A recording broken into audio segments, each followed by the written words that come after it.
Welcome to the Liver Lounge, your go-to podcast for the latest updates in hepatology, featuring discussions with the world's leading experts. Hi everyone, thanks for listening in to the latest episode of the Liver Foundation podcast.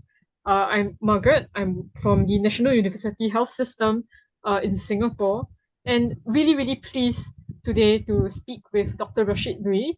He's a specialist in gastroenterology and hepatology, and he practices in the Prince of Wales Hospital in the Chinese University of Hong Kong.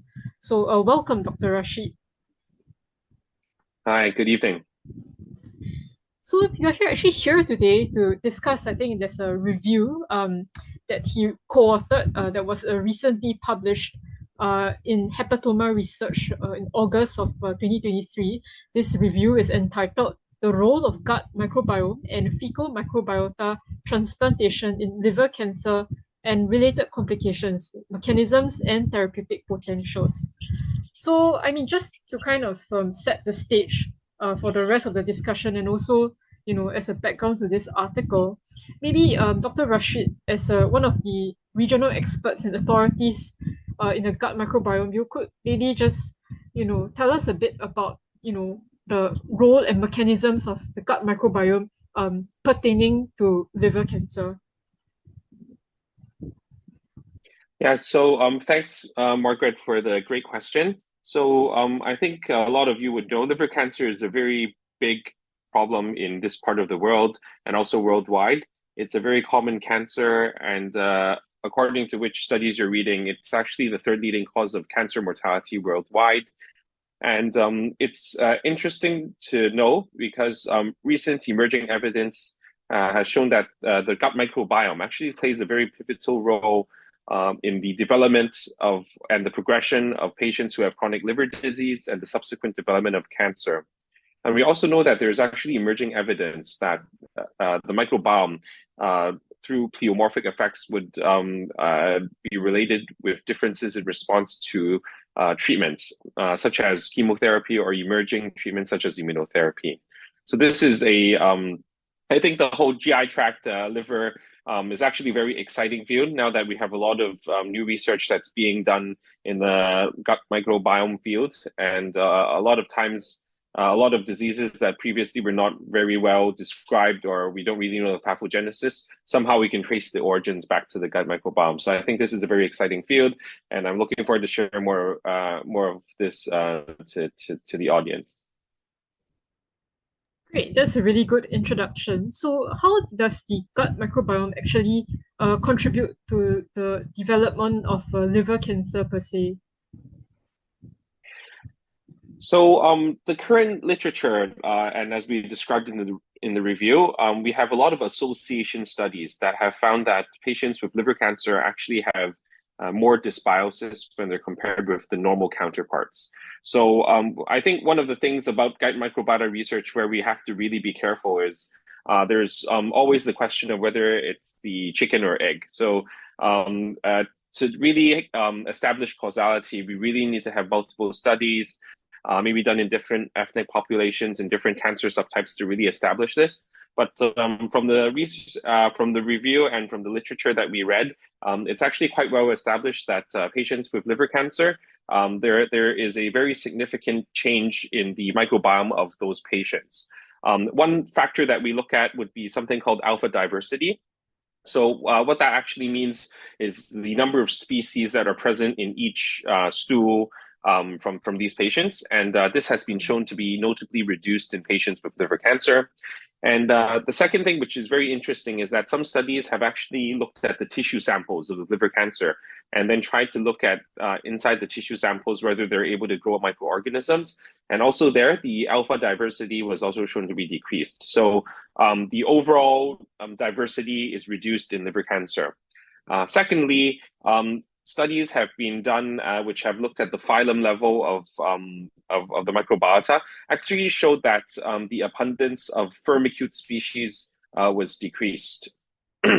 However, in liver cancer, there are some bacteria called proteobacteria have actually been increased in both chronic liver disease patients and also HCC patients. So we do see these perturbations in the gut microbiota across the board, and we think that it's like a spectrum. So you might get less changes when you're just having chronic liver disease, and if you progress to developing cancer, liver cancer, then these perturbations might become even more apparent.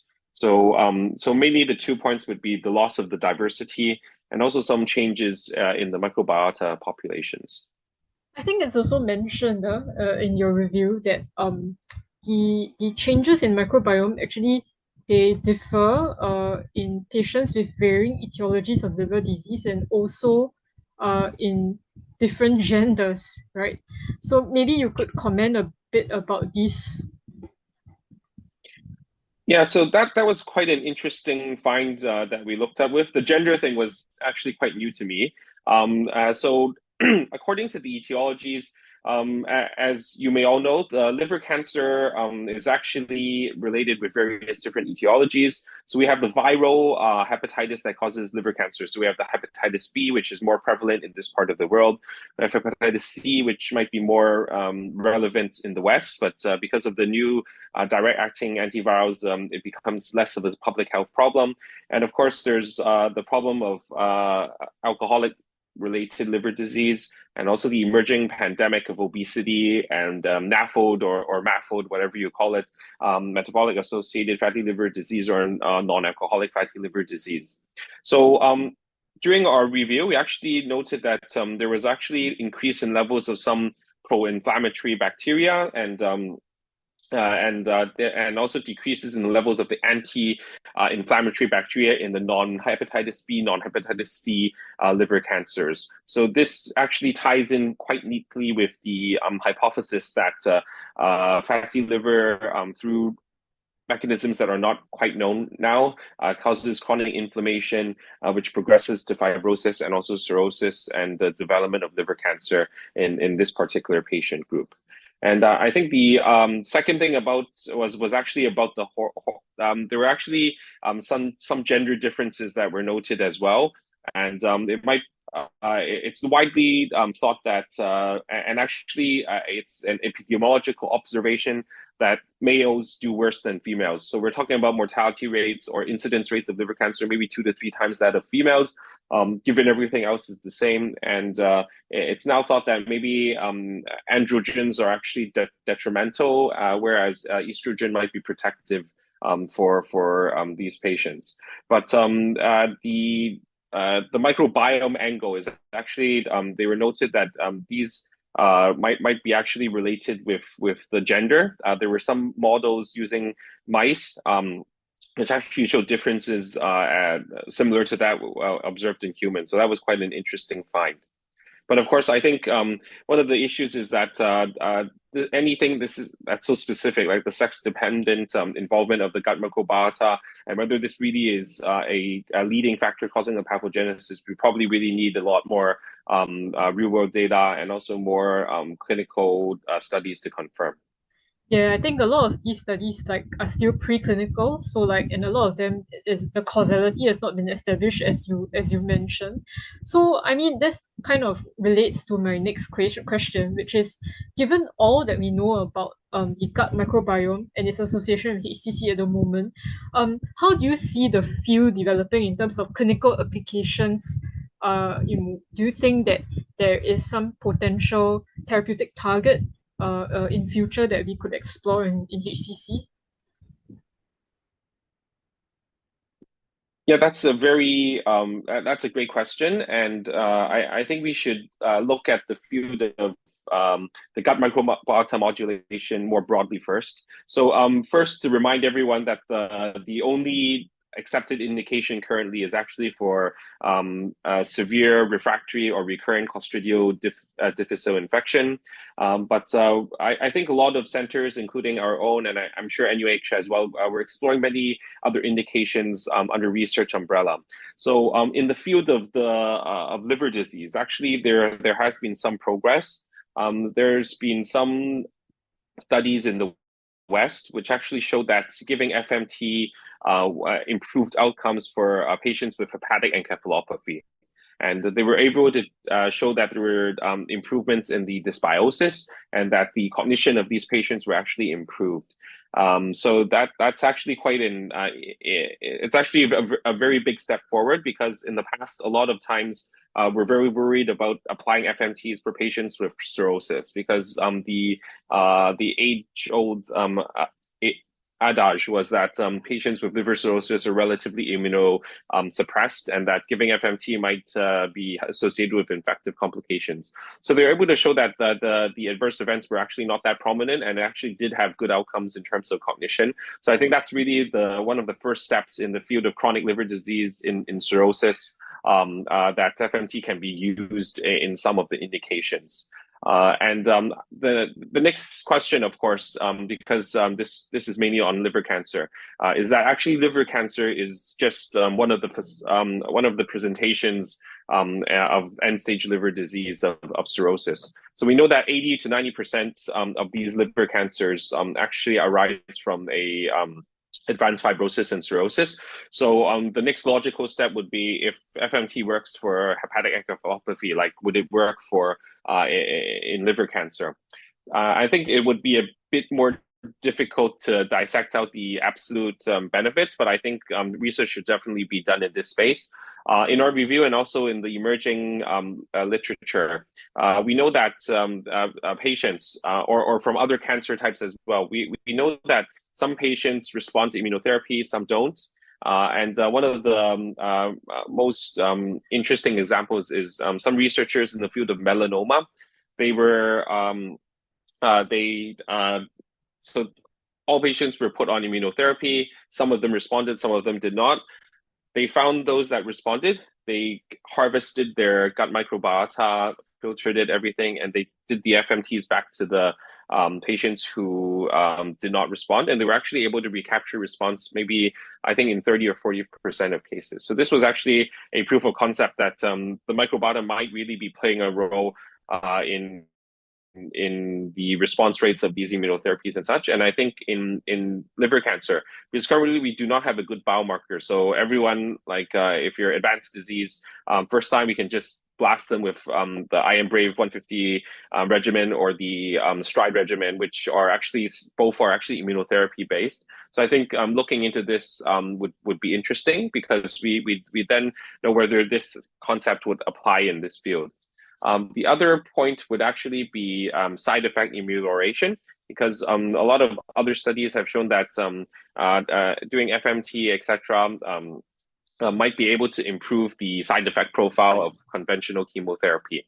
Having said that, liver cancer, we seldom use conventional chemotherapy nowadays, but you can envision whether this would actually be an angle where we can ameliorate maybe side effects from the multi-kinase inhibitors, etc. So I think it's a very interesting space, and conceptually, the liver is actually a very complex organ. Like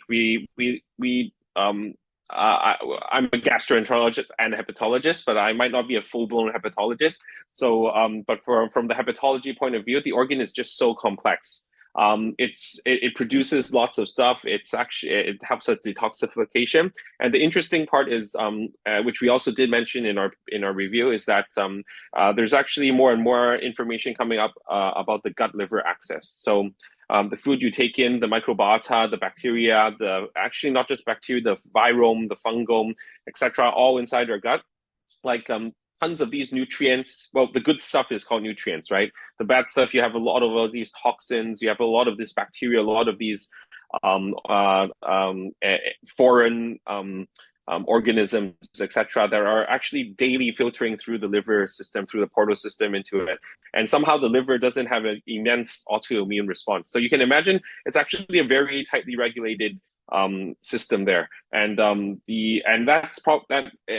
just putting everything randomly into context, and that's one of the reasons why actually in the oncology field, if you get a liver metastasis, the general wisdom is that the immunotherapy doesn't work very well there, because we think it's actually most of the time it's actually immune cold lesions, and somehow they escaped our immune system, etc. So a lot of this emerging data about gut microbiota, about immunology, etc., just actually makes us ask more questions about how we can keep everything in a very tight regulation, and how how everything kind of unfolds. So I think it's a very exciting field, and a lot of times we're actually looking back. So we find out that immunotherapy works, and then we try to look back and see why it works for this tumor and not for that tumor. And I think one of the things that we haven't really deciphered out is the role that the microbiota plays. And my personal opinion is that it's probably a very big role. Wow, thanks a lot. I think you shed a lot of light in this area. Actually, I wanted to ask, because you did mention that about this gut-liver axis, and prior to that, we were talking about how FMT could potentially help us select patients who, or help to improve their response to immunotherapy. How does this work? Or how does this work in the sense Yep. that how does the FMT improve or help us to select patients who are better responders to immunotherapy? Yeah, so this would actually bring up the question of whether we want to whether it's the responders who have a specific microbiome that is more pro a anti-tumor response, or whether it's the dysbiosis in liver cancer, which we were discussing a bit more on earlier, whether it's the dysbiosis in advanced fibrosis, in cirrhosis, and eventually in liver cancer, which causes the lack of response of immunotherapy. So to my knowledge, I don't think has been any trials currently that have taken the stools or the microbiota of really good responders of liver cancer and then put them in the patients who did not respond. But I think one way we can decipher whether that's really the case is to do something similar to the melanoma trials and to do that. The second way, which might be easier to do, is that if we assume it's the dysbiosis that's causing the lack of response, and maybe some patients respond better is because they have not such a severe dysbiosis at baseline, then we can do the FMT, the fecal microbiota transplantation, where we put in a entirely normal stools, microbiota, and we transplant it into the diseased patient. And hopefully by doing this maybe a couple of times, we're able to totally engraft in the recipient's microbiota and alter that into a more normal state. And if this somehow kicks in a very good immune response and leads to shrinkage of tumor, etc., then we would also be able to show that this is probably plays in a very so I personally I can't really tell you which way is the better way. I think from logistic point of view, because we also have a stool bank in our center in the Chinese University of Hong Kong, is that it's much easier to have a stool bank with stools that are all from healthy donors, because we ask them tons of questionnaires. We have to do a lot of screening. It's a very stringent process, and then we keep all of the stools frozen, and whenever we need it, we just pop it out. It might be logistically more difficult if we're just selecting patients who respond well, and of course those patients who respond well actually have disease as well, right? So they're actually having advanced liver cancer or a metastatic liver cancer. That's why they're eligible for these immunotherapies plus other targeted agents. And so if you keep it away in the fridge, then you're not supposed to use this for other patients, right? Because we usually exclude malignancy or especially stage 4 malignancy. So we have to be very careful that the stools aren't randomly used on patients who shouldn't have received that. So I would personally think that it's easier just to revert the dysbiosis to a normal state, but whether that really does anything really needs a bit more research. Great. And can I just ask at your center, because you mentioned that you have your center has been doing studies on FNT in indications like for liver disease or whatnot. What would you recommend in terms of, or what would your protocol be in terms of the delivery route and how the dose and the frequency of FMT? Could you just maybe shed some light into how you guys do it? I think it's different from center to center, but it's interesting to find out your practice. Well, it would actually, yeah, I think it's actually depends on which study and which protocol was being used. So at our center, because we currently can't lyophilize the stools, so we're not. It's quite difficult to manufacture capsules, because in the West, a lot of times the FMTs are delivered in crapsules because they're able to lyophilize it, put it into pills, and ask the patient to like take 50 pills or something like that. So in our center, we're not doing that. So we usually apply them either by the OGD route, the esophageal gastroduodenoscopy route, or we do it by colonoscopic route, and we use the scope channel to squirt in the FMT materials for both research and our service indications.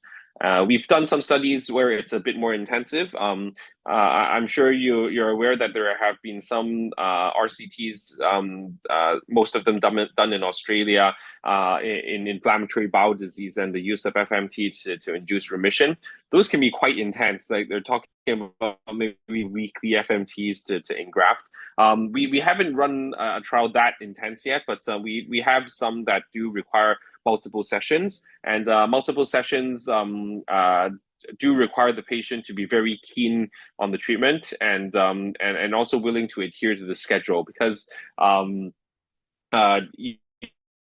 can imagine bringing someone in for like repeated FMTs, and if they just drop out the time. But at our center, because of the limitations of manufacturing it into or encapsulating it, then we usually use endoscopy routes. I know that some centers would actually use the feeding tube, but we don't do that anymore. Our first few cases, we did use the nasoduodenal tube for the application of the FMT, similar to the Denmark paper from Van Ude in the New England Journal. But then we found it was actually quite of a hassle. The infusion was quite slow, and patients, if they pulled it out, then you'll be quite messy, right? You'll be dripping FMT material everywhere, and sometimes we put in the nasoduodenal tube, and because it's not dripping quick enough, we ask the patient just to continue back into the wards, and then the ward nurses don't really like seeing a bag of good stuff dripping in, so a lot of hassle. And so in the end, just doing the endoscopy, just delivering it in the scope channel, and then you just put the patient back in recovery, and it'll be a lot easier. So that's a bit of experience from our center. Great, thanks a lot for sharing your center's experience. And I think actually we've done quite a bit in these 10 or 15 minutes or so. We've covered quite a lot of ground in terms of the applications of how the gut microbiome can potentially influence the development of HCC, and we talked also a bit about FMT, which is a kind of emerging concept in the field of I think more established in HE, but now in HCC. So I think before we conclude this podcast, Dr. Rashid, is there anything else you would like to say to our readers, pertaining to the gut microbiome in liver disease?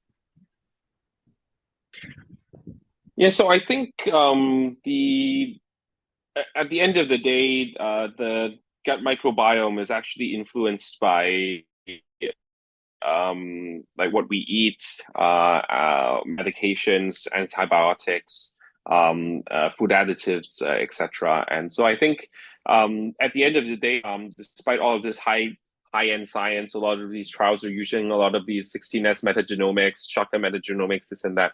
At the end of the day, the conclusions that we'll probably be getting would actually be back to the basics. So eating healthily, having exercise, don't be obese, don't lead a sedentary lifestyle, like have a lot of fruits and vegetables, antioxidants, etc.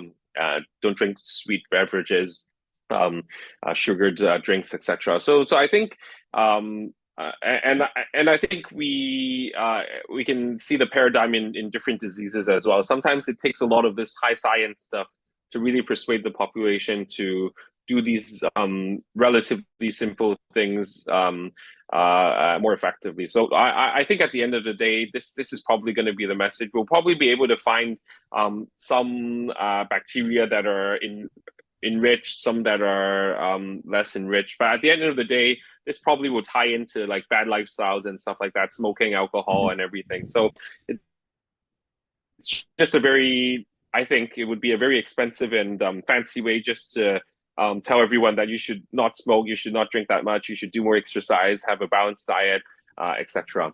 But so primary prevention is always something I always remind, like whenever I'm doing these kinds of things, which is very important because prevention is always much cheaper and much better than cure. You don't want to be thinking about FMTs to boost your immunotherapy for a unresectable liver cancer when you could have prevented it by doing a lot of simple things for a long time. But certainly, I think the field will continue to progress, and my hope is that we're really able to run some studies that show that FMT or some sort of gut microbiota modulation can really lead to a good impact on the clinical outcomes of these patients. Because despite advances in immunotherapy, in surgery, or different modalities of treatment, liver cancer is still a very lethal disease. And we really need all the weapons we can get to help these patients and hopefully lead to not just longer term survivals but better quality of life. Thanks a lot, Dr. Rashid. And just a really final question, something that I'm sure many general gastroenterologists would be dying to ask you. What is your thought on probiotics, and would you recommend these to your patients? Especially for those with liver disease, and some of the patients have been reading up and they realize, there's some issues with gut dysbiosis, and they have read that certain types of probiotics can help to supplement your microbiome and have beneficial outcomes. What are your thoughts on this, and do you actually prescribe them to your patients? Yeah. I think I'm not that it was a bit lagging. So I think if I got the question right, it was asking on the role of probiotics in this in liver cancer in this clinical setting. And I can only say that I think the current evidence, it's still too early to draw finite conclusions. And I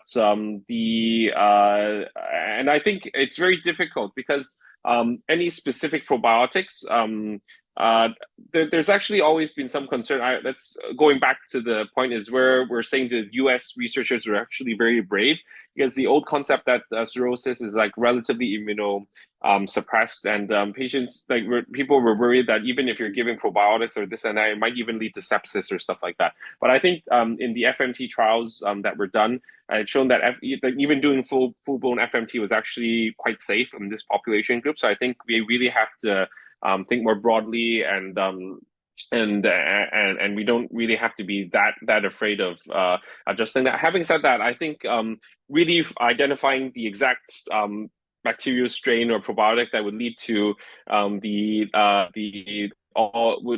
solve all the liver disease problems is the holy grail in hepatology. I think we're not there yet. And this question actually, as you mentioned, always pops up. Not just general gastroenterologists, all patients like come in and they're saying, "Oh, I watched this on TV, I read this on the web, or whatever." And we usually just like the generic saying is that, "Oh, if you've taken it and you think you feel better, then it's fine. But if not, you tried it for a while and you don't think it's really helping, I think it's just don't waste your money." So I think we're not quite there yet, but this does tie into the bigger picture of we know that there are dysbiosis, but exactly which one, is it just the diversity, or is it a really structured, or is it every patient is different? We're still not entirely sure. And it's not just the microbiome, as mentioned, the fungome, virome, everything is probably perturbated. How to restore that back into a healthy state is going to be the research direction and the mission for a lot of people in our field. Yeah, so it's really exciting days for researchers in the gut microbiome space. So thanks a lot, Dr. Rashid, for your time today, and for enlightening us with all your knowledge in this field. Yeah, thank you. It was a pleasure, and I really think this is a very interesting part of our work, and we can really see that it's translatable, and we're able to tie in everything. I think at the end of the day, a lot of diseases, people are saying like autoimmune diseases, cancers, everything. At the end, it ties back to the gut, which I think is true. But because everything is so complicated and everything is so new, at the end. We're never gonna. I think. I personally think we're never gonna get the answer of A will equal to B, and you handle A, and then you won't develop B. It's never gonna be that simple. But I think the concept that everything at the end of the day is back to the gut, and that's why gastroenterologists and hepatologists are going to play an increasingly important role in health, and not just the GI tract, in all diseases. We have come to the end of the episode. Thank you for joining us, and stay tuned for more captivating discussions.